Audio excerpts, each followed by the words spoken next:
Chegamos para um alegria, episódio extra hoje. Extra especial.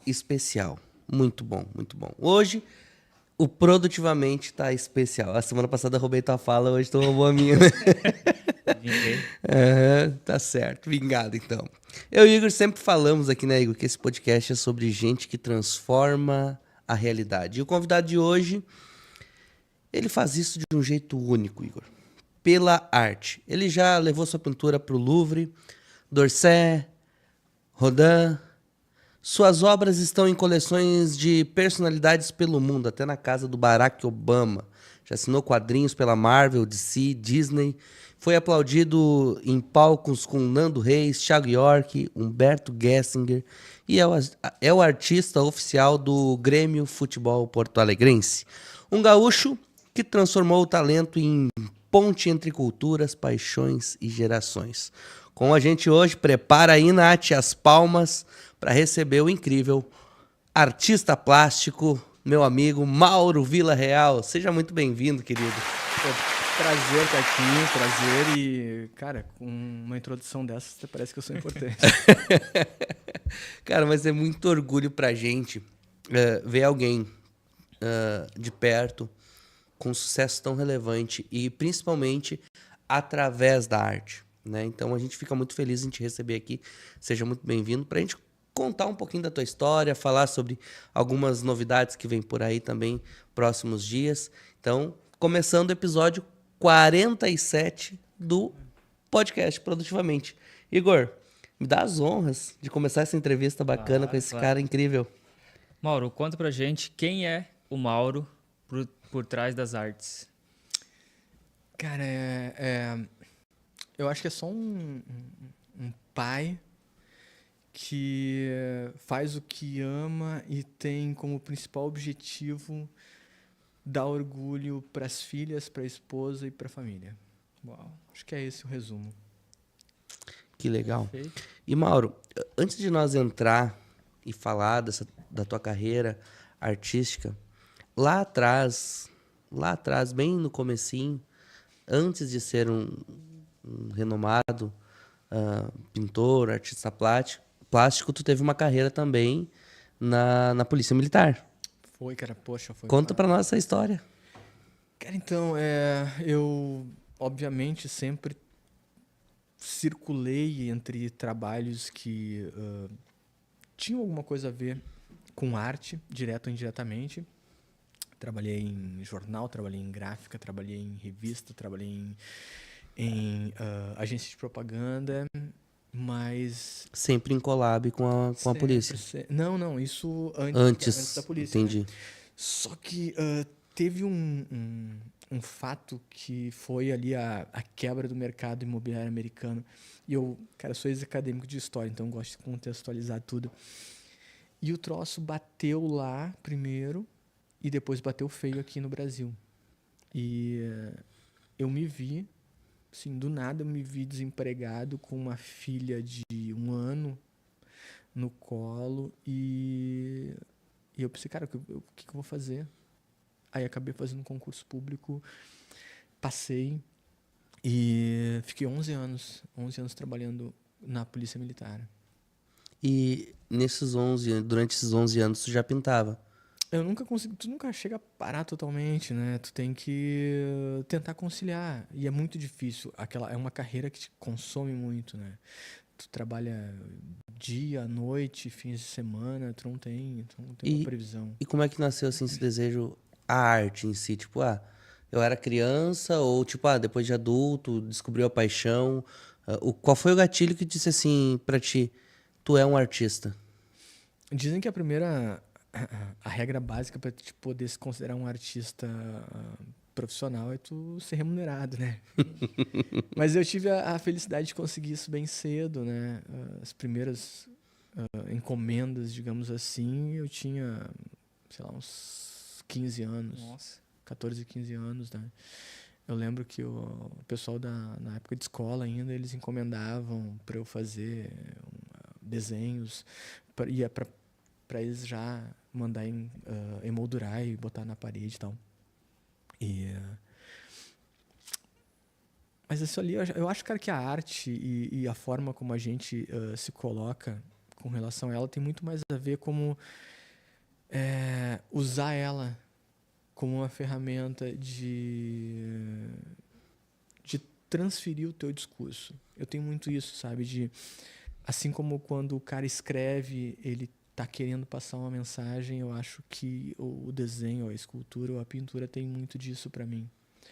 Eu uso eles como ferramenta para dizer aquilo que eu tô com vontade quando faltam palavras. Mas afinal, é um dom ou é a técnica? Ou é os dois juntos? Cara, 80% da arte não tem a ver com o que vocês veem, tem a ver com o que a gente vê. 80% é tu ter a capacidade de olhar o potinho de uva e saber que se eu usar o ângulo certo, com a luz certa, o enquadramento correto, vai ficar bacana, vai ficar bonito, sabe? Os outros 20% aí são técnica. A técnica a gente aprende. A gente não aprendeu, a gente não nasceu sabendo, por exemplo, ler e escrever. A gente desenvolveu essa capacidade e aprimorou ela praticando. O fato de saber ler e escrever não significa que tu vai virar um poeta. A pintura tem muito disso. Tu consegue aprender esses 20% da técnica.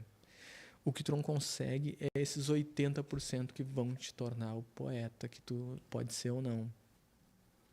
E por que quadrinhos? Tipo Marvel, DC?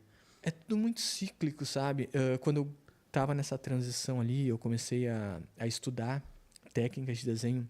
E na verdade eu ia te perguntar primeiro como que tu chegou a desenhar para essas grandes marcas, né? Bom, Marvel e DC eu trabalhava na parte de cor, né?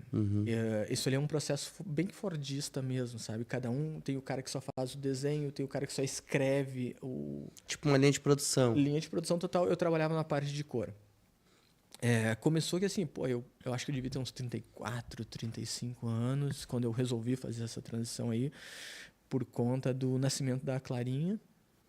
E eu sempre fui um pai super presente com a Duda, amo ela de paixão, mas a minha profissão não me permitia que eu me programasse, poxa, eu vou passar o aniversário com ela, eu vou no Natal, cara, a gente tá em agosto, a gente vai viajar no Natal, cara, não sei, sabe?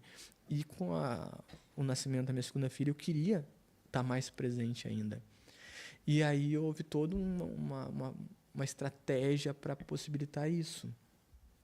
E começou com eu fazendo alguns cursos, porque, como eu estava te falando, não adianta eu saber desenhar.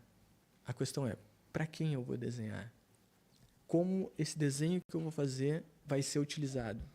Eu compreendi o mercado dessa forma, porque absolutamente tudo que a gente consome envolve desenho, sabe?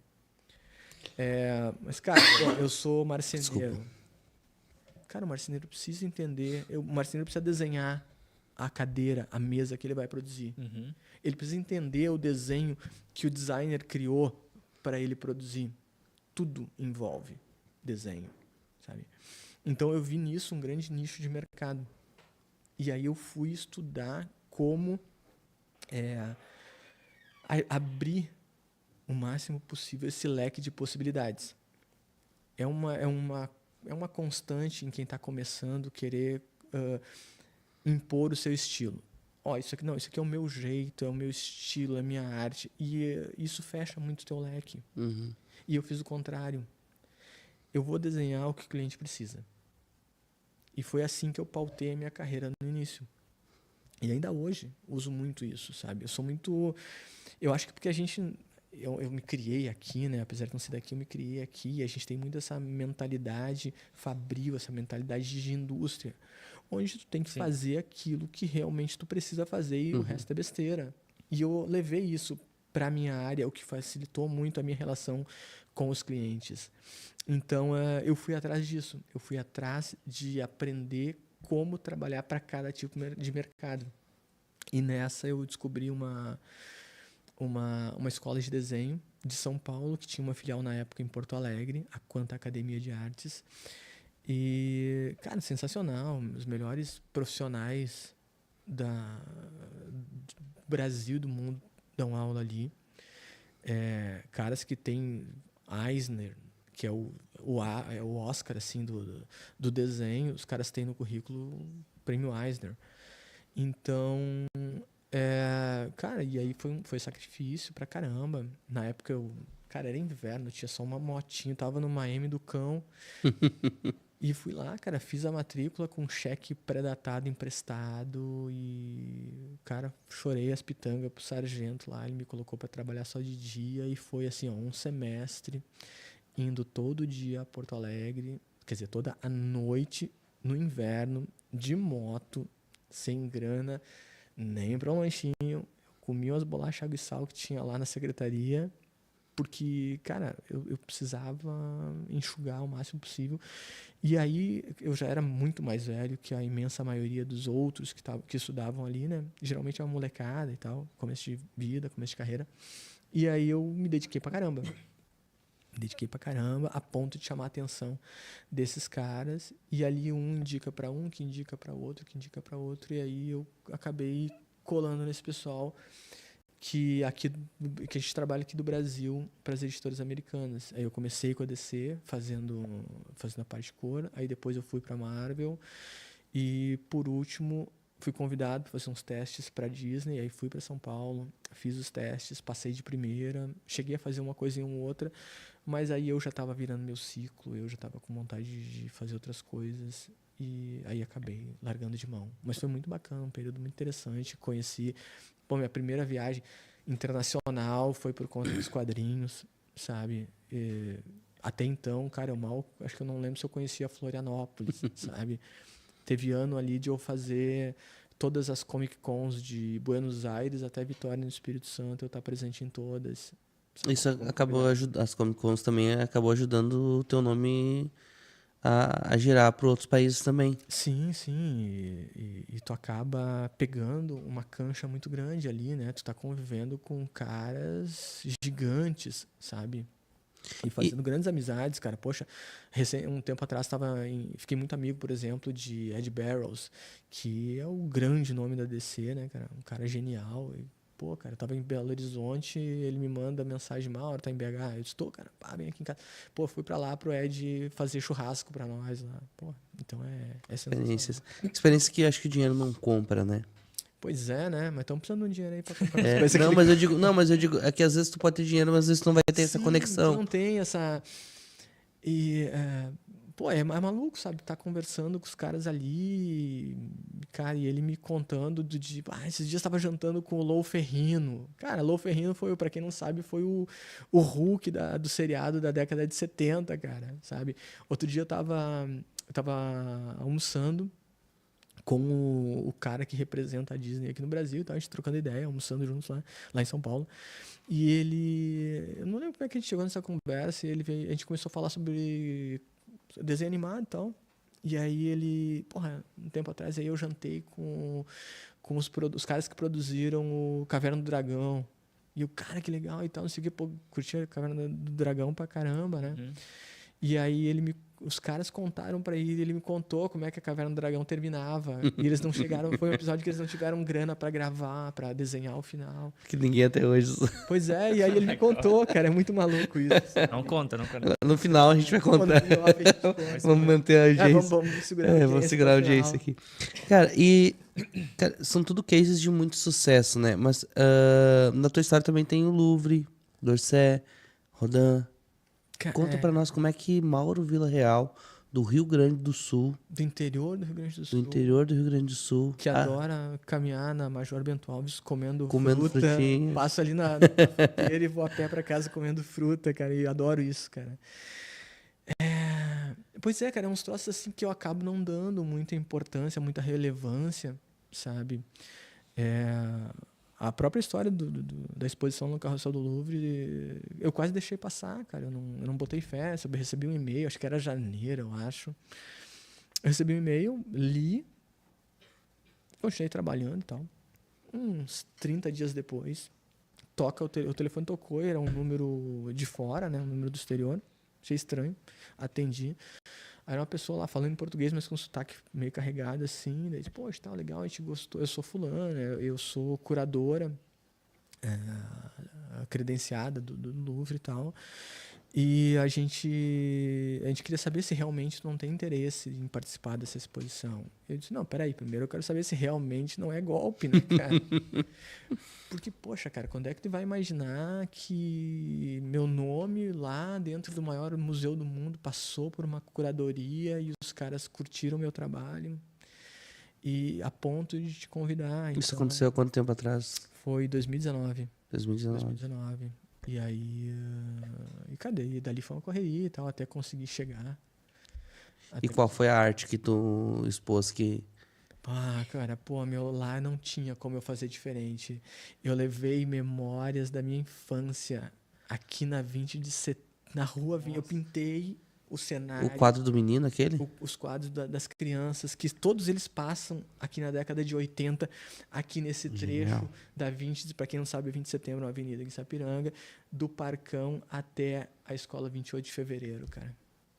Ali, as minhas memórias de infância, eu gosto de pintar aquilo ali na década de 80, era uma região super pobre, cara, a gente era pobre pra Tempo dos trilhos também no Amaral. Isso, lá, né? cara. Eu brinco que a gente era pobre de tomar banho de perna aberta. Porque a gente era tão magro, se a gente fechasse a perna, passava pelo ralo.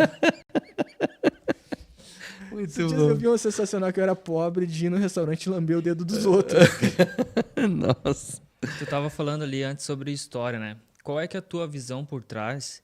Porque esses dias eu ouvi uma frase do Michelangelo. Ele dizia assim, que ele via o anjo no mármore e o trabalho dele era libertá-lo dali. Qual é que é a visão por trás? Eu só tiro os excessos, né? Isso. Cara, é muito maluco, sabe? Porque o trabalho ele tá pronto na minha cabeça antes de eu botar ele na tela.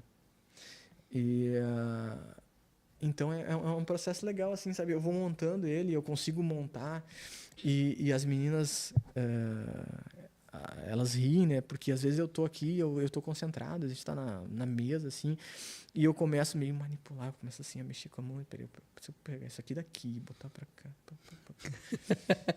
sabe? A Fernanda disse que uma noite dessas, a semana passada, acho que foi, a gente tava no meio da madrugada, eu tava dormindo, e eu tava desenhando, dormindo, assim, com a mão na perna dela, assim, desenhando, assim, sabe? Então, Mas sabe que isso tem um toque de genialidade.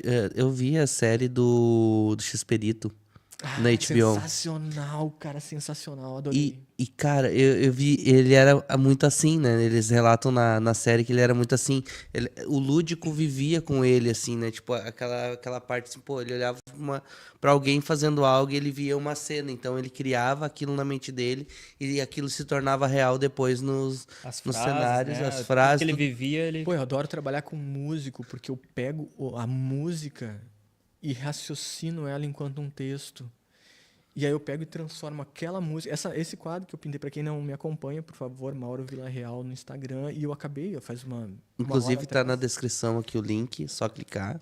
E faz uma coisa de uma hora, eu postei um quadro que eu terminei de pintar agora há pouco.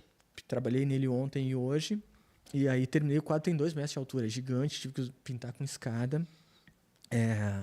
Onde ele é baseado na história do Profeta Gentileza. Que não sei se vocês conhecem, para quem não conhece, é um cara... E assim, ó, de novo, eu sou acadêmico de história, então, cara, qualquer coisinha eu vou atrás de detalhes e tal.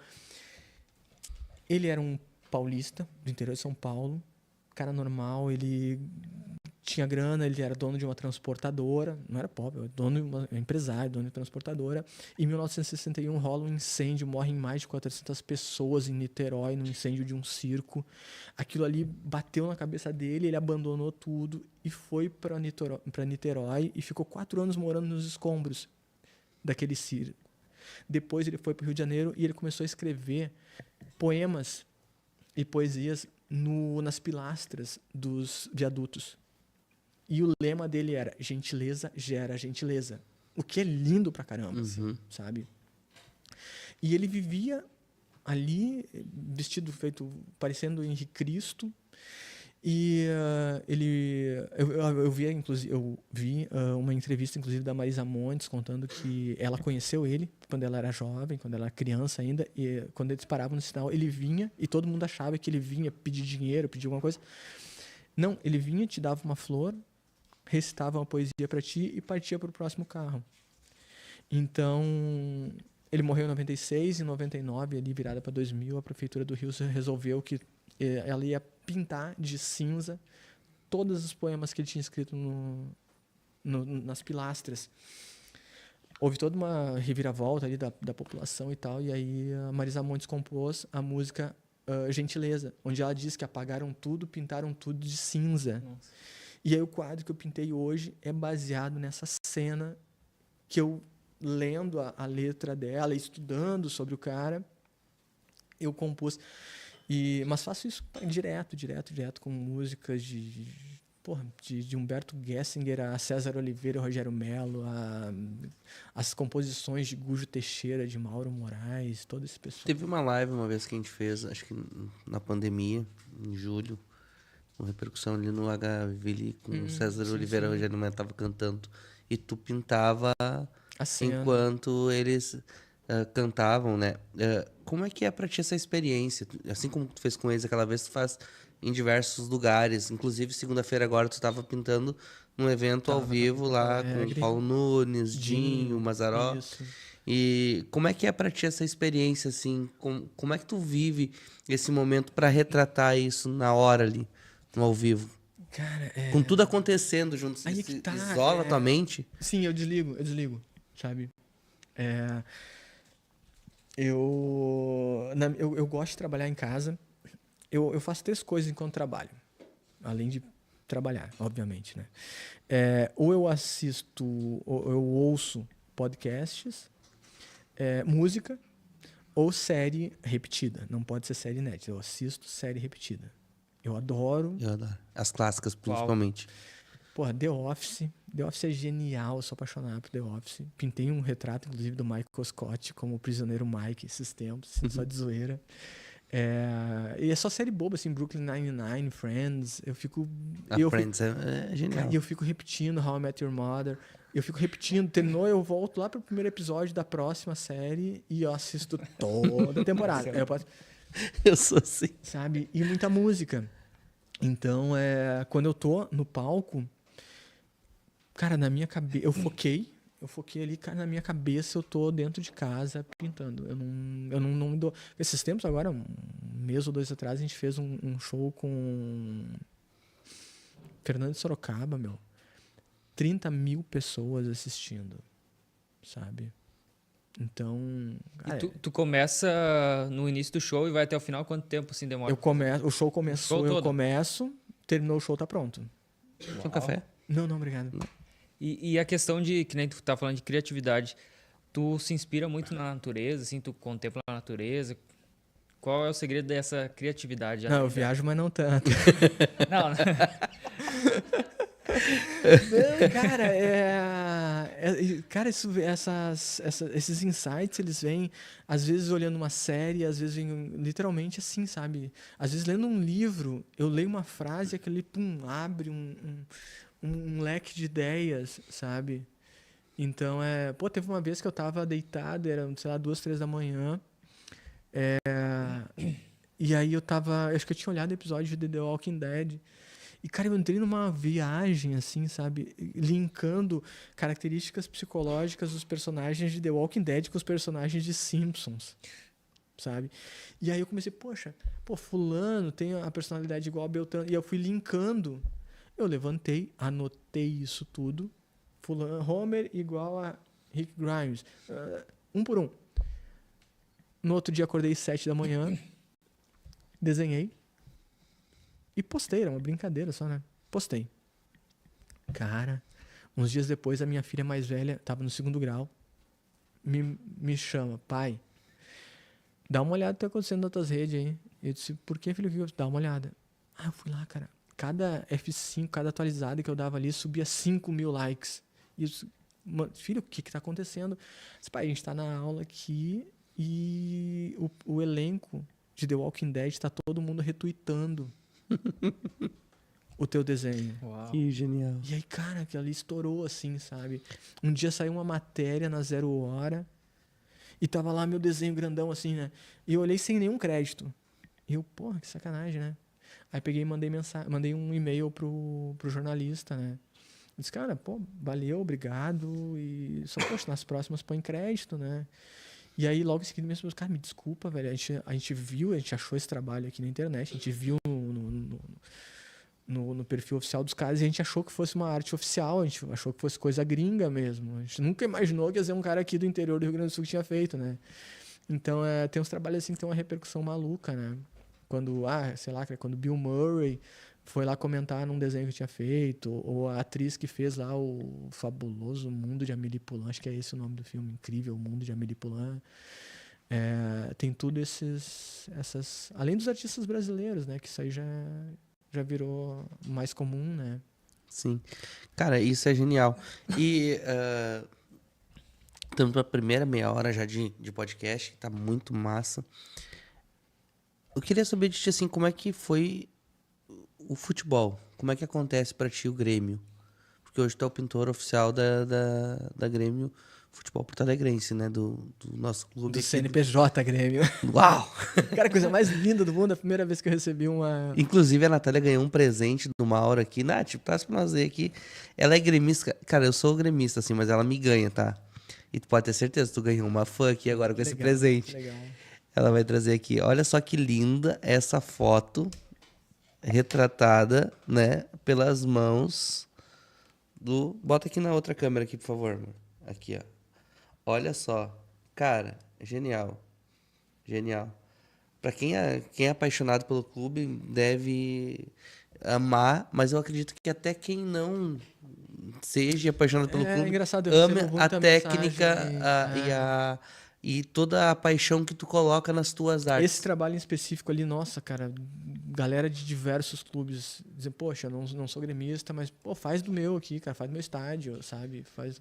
Porque é aquilo que tu falou, tu conta uma história na imagem, né? Quando a gente vê a imagem do quadro do menino com a bola lá na 20 de setembro, aqueles negócios, cara, te remete a um filme.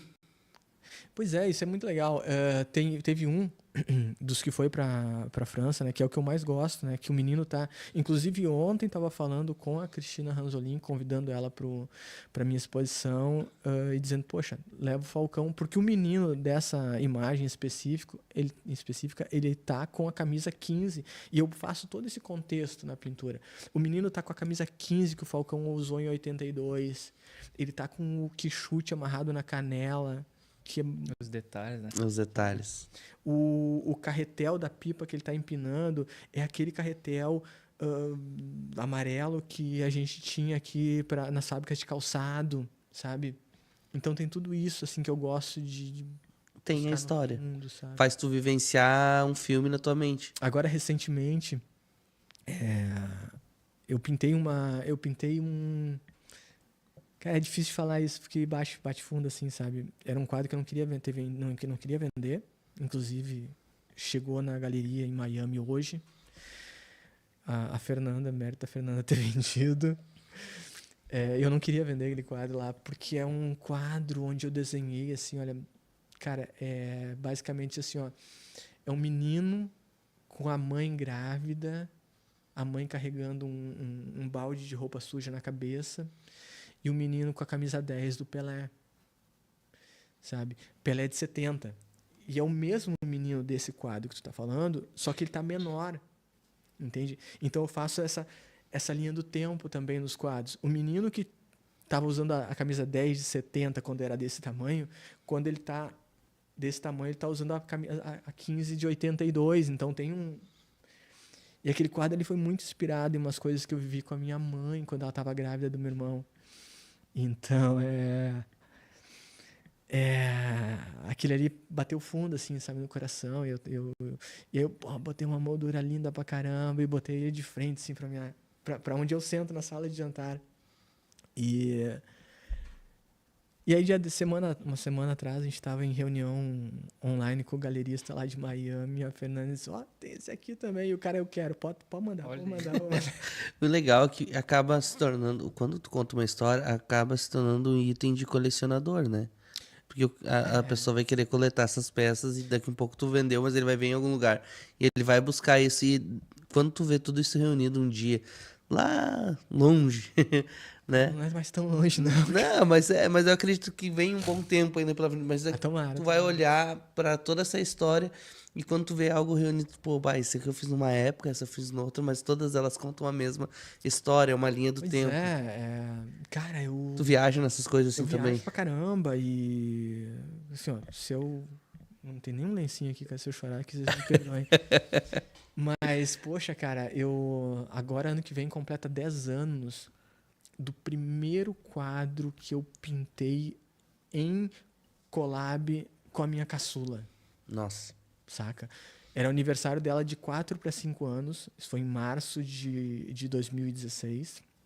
Ela tava com 4 anos, cara. E ela tava sentada no meio da sala e eu pintei ela, o cabelão dela cacheado, lindo pra caramba, caído assim. E ela sentada no chão. E eu terminei de pintar o quadro e eu entreguei o quadro pra ela e disse, agora tu pinta o que tu quiser. Ela fez um monte... Imagina, 4 aninhos, cara. Ela desenhou o gato, o cachorro, a mana, um monte de coisa, cara. E esse quadro tá lá, assim, sabe? E já tá fazendo 10 anos, cara, que ela fez isso comigo. Ela pequenininha ainda. E é lindo, eu tenho a foto dela com o quadro do lado, que nós dois pintamos, e ela exatamente com a mesma roupa, com a mesma tiara, pezinho descalço, aquele pezinho gordinho, parece um pãozinho francês, assim, sabe? E cara, sabe que eu fico viajando assim, pensando que, poxa, ela vai mostrar isso ali pros netos dela, cara. Sabe? E os netos dela vão mostrar pros netos deles, cara. Então... Atravessa gerações. Isso tem um peso, cara. Tem uma frase muito linda que eu acho que diz que o homem morre 2 vezes, né? A primeira é quando ele morre e a segunda é quando o nome dele é dito pela última vez, cara. Pai, eu luto pra caramba pra essa segunda morte demorar, cara. Isso é o legado daí, né? É o que fica, né? Pô, cara, é punk assim, sabe? Mas pode soar pretencioso, arrogante e tal. Mas, cara, eu tenho um amor tão grande, cara, por elas, pela minha vida, pela minha família, cara, que eu tô batendo na casa dos 50, cara, e dá uma dó um medo, assim, de perder agora que está tudo tão lindo, sabe? Mas eu acho que a história é isso, sabe? Ela tem um começo, um meio e ela tem um fim. Só que a história, quando ela é relevante, ela é eterna. Ela fica.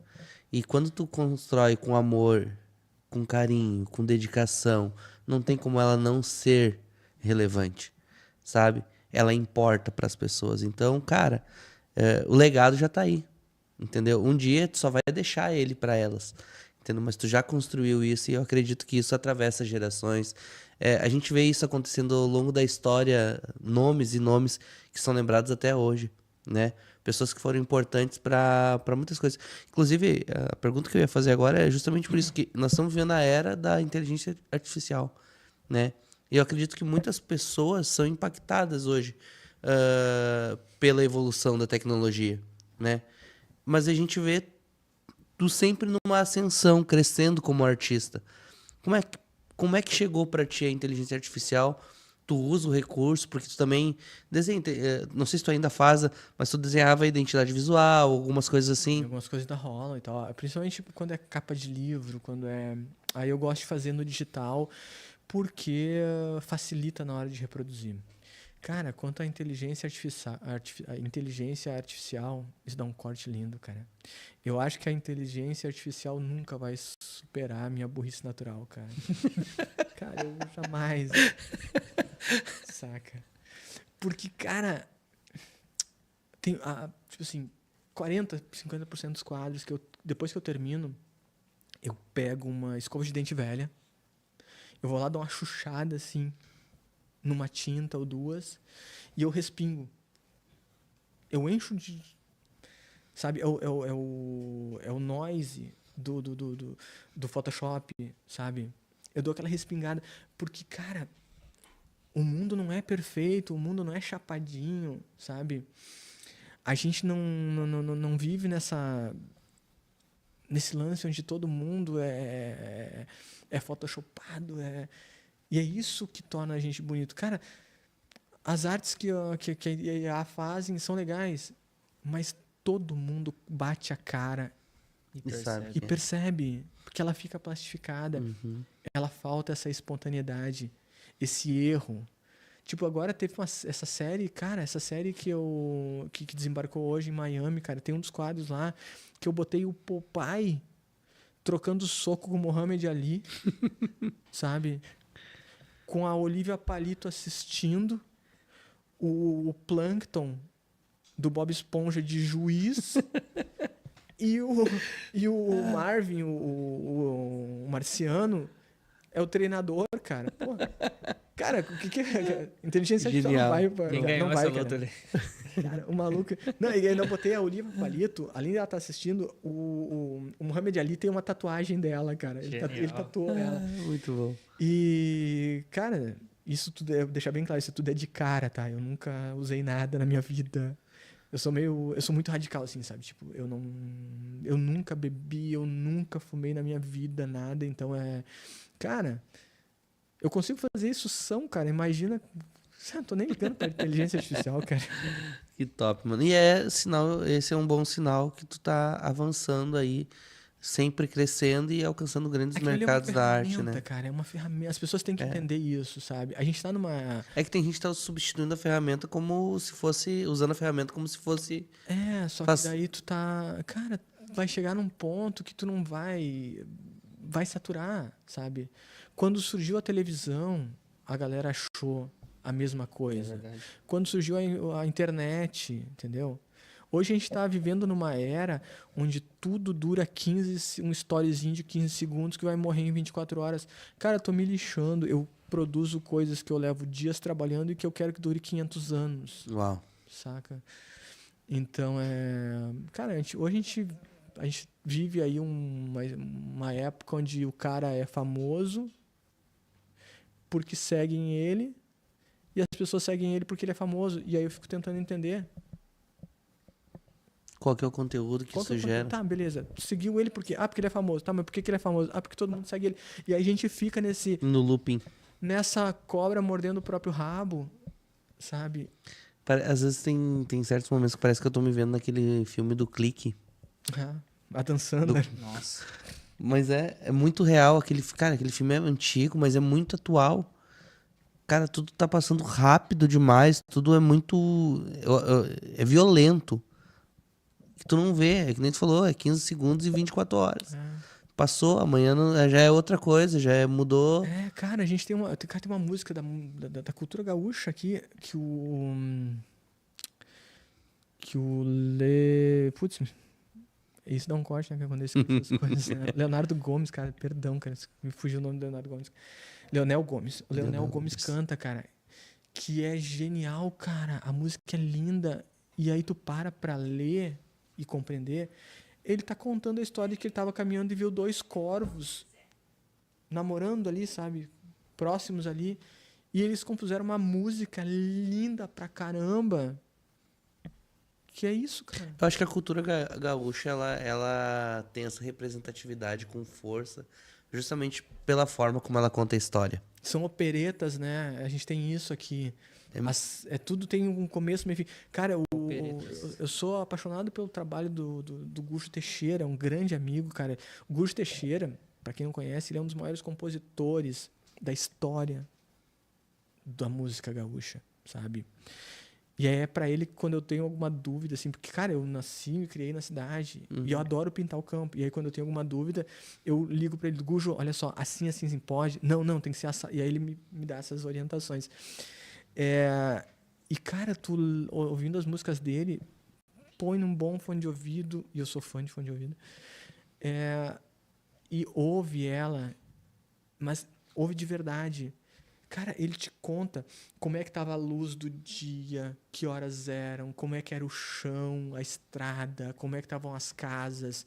Tu consegue compreender isso. Isso é um texto, cara, uma música. Então, cara, tu tem o privilégio de poder pegar uma composição dessas e transformar ela em algo visível. Pô, é sensacional, cara. Eu adoro fazer isso. César Oliveira e Rogério Medel tem essa pegada mais poética também. Sim.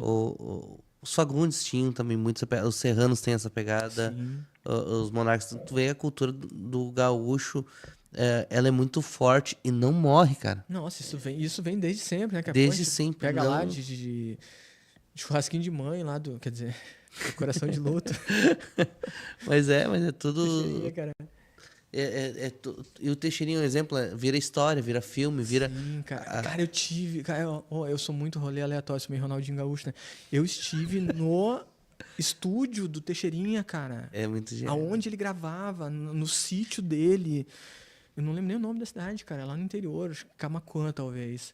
E, cara, ele era apaixonado pelo T do nome dele. Então, o estúdio dele tá triste, assim, tá caindo aos pedaços. Eles querem recuperar agora, a prefeitura vai entrar com um projeto e tal.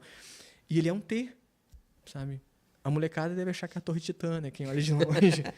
Mas o estúdio dele era um T, cara. E eu tive lá, cara. Então, tu poder ver isso, sabe? Tu poder ir pra casa do César Oliveira lá, pra ele fazer carne assada pra gente, passar o dia. Imagina. Cara, é sensacional, sabe? Receber esses caras aqui em casa, sabe? Pô, agora umas semanas atrás a gente gravou Galpão Crioulo, o Neto tava ali em casa gravando Galpão Crioulo, sabe? Tu poder viver isso, sabe? De gravar Jornal Nacional aqui em casa. Quais outros estilos musicais? Eu vi, tu postou esse dia do Fernando Sorocaba, agora tu falou do Teixeirinha. Quais outros estilos, assim, que tu já presenciou um show e foi...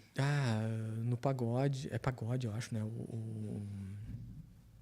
Que é o nome lá do Luiz Carlos, que vergonha, cara. Raça Negra. Raça Negra. Raça Negra, produção soprou. Raça Negra, cara, com o Luiz Carlos, o sertanejo com Michel Teló, com Fernando Sorocaba, o rock, muita coisa do rock gaúcho. Agora, recentemente, eu fiz a capa e contracapa do disco novo do Fabrício Beck, da Vera Louca. Uau. Cara, é coisa pra caramba. E no shows tu sempre faz o retrato deles ou tu às vezes se inspira em outra coisa? Não, aí a gente pensa junto antes. Eu gosto quando o pessoal dá opinião, sabe? Eu curto quando o pessoal dá opinião. Então tem bastante. E tem algum, que nem eu falei de estilo musical, tem algum estilo musical que te desperta assim mais a arte? Eu gosto de texto, criatividade? cara. Eu gosto de texto. É? Sabe? Eu gosto de ler. Às vezes eu pareço maluco lá, né? Eu tenho minha playlist lá, eu boto o fone de ouvido, cara, e eu fico dançando aqui, não sei o quê. Cara, hoje, assim, ó, tem dias que eu acordo morrendo de vontade de fazer faxina. Hoje foi Sério? dia. Hoje foi dia, cara. Hoje foi dia. A gente tem um combinado lá. A Clara lava a louça, a Alice, que é a filha da Fernanda, que é minha enteada, é vice-filha que eu chamo, limpa o chão e passa um pano na casa, e no dia seguinte elas trocam, né? Só que tem dias que eu tô morrendo de vontade de fazer isso. Hoje foi dia, eu botei o fone de ouvido e disse, cara, deixa que eu quero, eu gosto, entende? E aí eu fico lá, eu fico dançando, fico ouvindo música, eu fico cantando e limpando a casa, e depois eu vou lá e eu sou assim, sabe? Eu vou lá e dou umas pinceladas e aí já sento, brinco com um violão, é tudo meio frenético, assim. É meio artista mesmo. Mas, cara, tem que Isso dar é genial. esse reset, assim. Cara, mas eu acho isso genial. Mauro, a gente tá chegando num momento muito especial, né? O teu aniversário de 50 anos. E vamos falar um pouquinho dessa exposição, né? Que vai celebrar aí. Cara, a gente fala 50 anos, tu é um cara que tá bem em dia ainda Estamos correndo Com a atrás. carcaça, como diz o gaúcho. Cara, eu, assim, ó, comecei a fazer academia e fazem 6 meses. Eu tava barrigudo, aí hoje eu tô barrigudo e cansado. Foi só Genial, o dobro genial. Cara, meio século da tua Que vida loucura, né, cara? Porra. e arte. Conta pra gente aí sobre essa mostra, qual o conceito, como que tá essa organização por trás de tudo. Pois é, a gente... Eu não vou falar que eu inventei essa exposição pra fugir de festa, porque eu não sou um cara que curte festa, então eu não vou falar que eu inventei essa exposição só pra fugir da festa. Mas cara, eu precisava... Pô, é meio século, cara. Primeira vez que eu completo... São os meus primeiros 50 anos de vida. E muito provavelmente não vai rolar um segundo 50 anos de vida, sabe? É bem provável. Apesar de recentemente eu ter visto um documentário, um vídeo de um colega com 101 pintando ainda, então eu fiquei bem esperançoso, mas é bem improvável, apesar de tudo, né? Então eu precisava marcar, cara, é uma data muito significativa, é um número muito grande, sabe? E aí eu precisava achar uma maneira de comemorar isso fazendo algo que eu goste, de uma maneira que eu goste e para marcar mesmo, marcar de verdade. Então a gente tava, cara, foi muito espontâneo assim. A gente tava em vídeo chamada com a Márcia, galerista aqui de Porto Alegre. E a gente tava conversando sobre, ela queria combinar a respeito de uma exposição minha e tal. E, cara, durante a videochamada eu pensei, pô, cara, meu aniversário, vamos fazer no dia. E vai ser na galeria dela. Vai ser na galeria, na Urban Arts, lá no Moinhos de Vento. E assim, cara, na hora surgiu a ideia. E a ideia, ela pintou assim, tipo, me surgiu completa, assim, sabe? A gente vai fazer dividindo por áreas, assim, contemplando todas as fases da carreira, a parte do futebol, a parte da música, a parte das exposições novas, como se fosse realmente uma linha do tempo. Muito legal. E vamos... Poxa, mas falta alguma coisa, assim. Eles, cara, vamos doar parte da renda para uma instituição de caridade. Porque, pô, cara, é maluco tu dizer isso, sabe? Mas cara, eu pago meus boletos daquilo que eu amo, que eu sou apaixonado por fazer. Isso é um privilégio e eu tenho essa consciência do quão privilegiado eu sou por poder viver dessa forma. Então nada mais justo do que eu retribuir um pouco. E eu procuro fazer isso sempre que possível, sabe? E aí a gente acabou optando pela Associação de Peito Aberto, que é uma ONG lá de Porto Alegre que eu e o Humberto Gessinger ajudamos. A gente faz shows uma vez por ano com a renda para eles.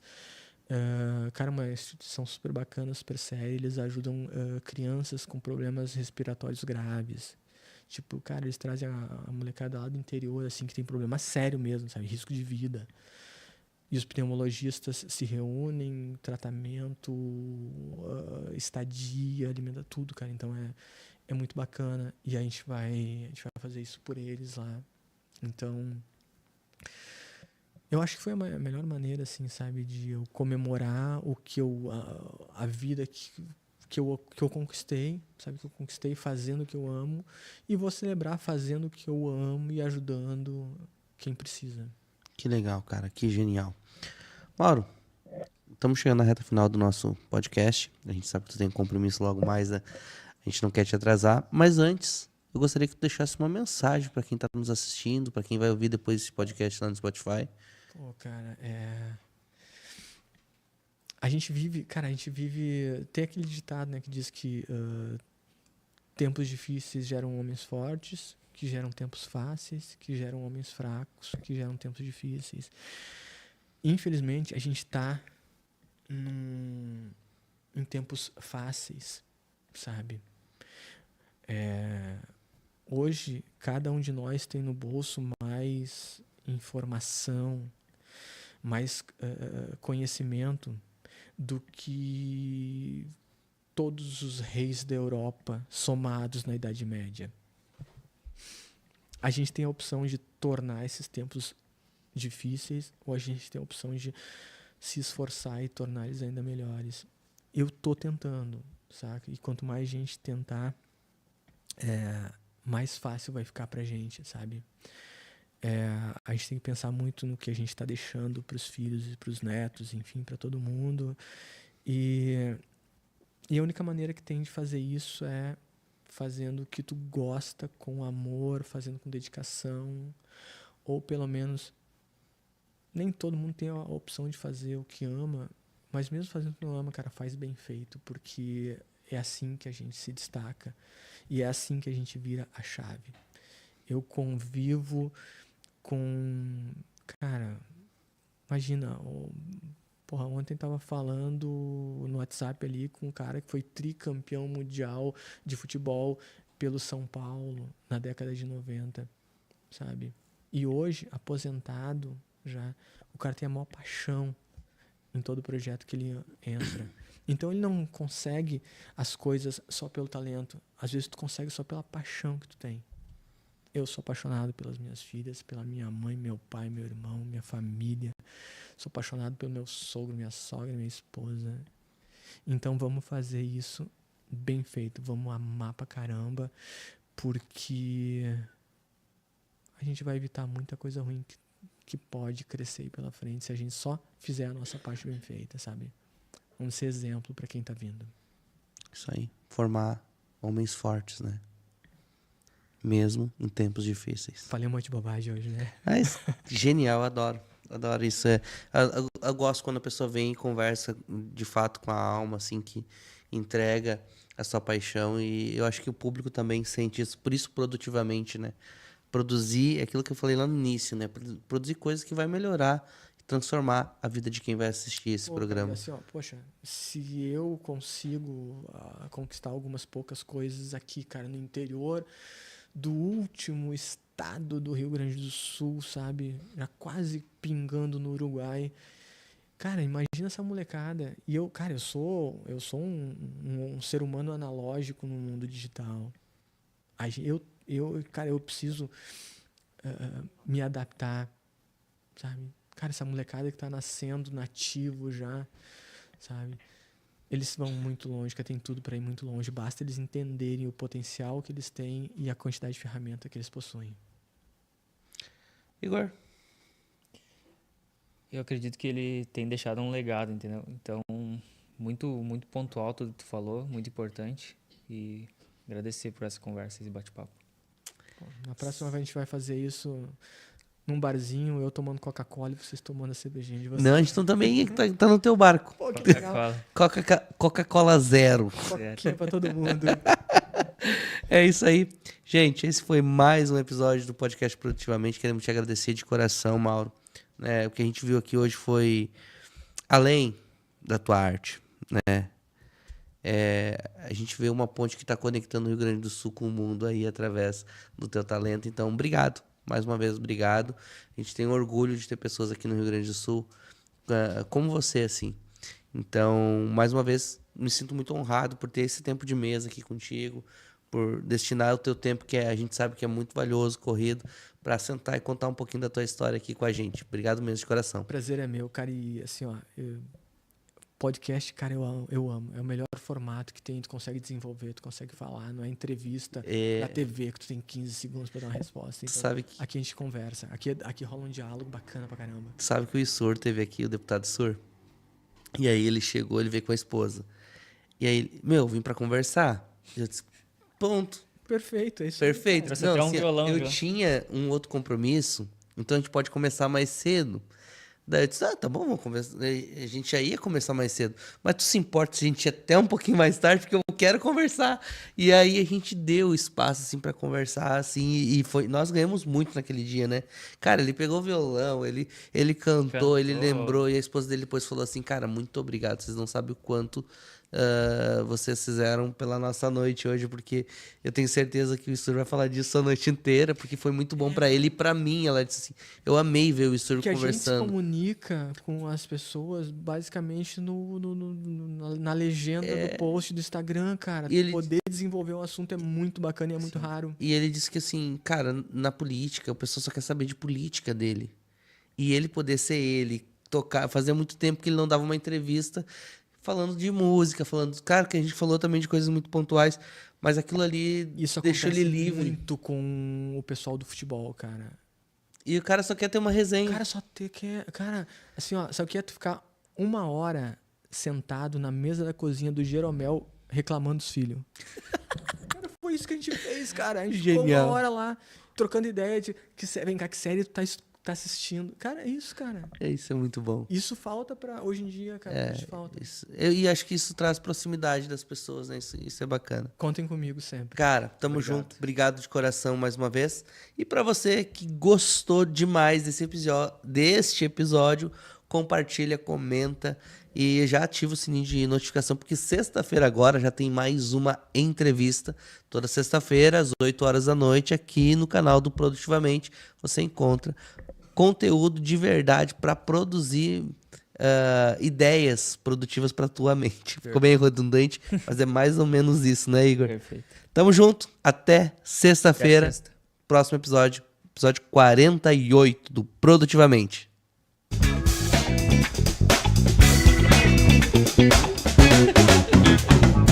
Muito bom.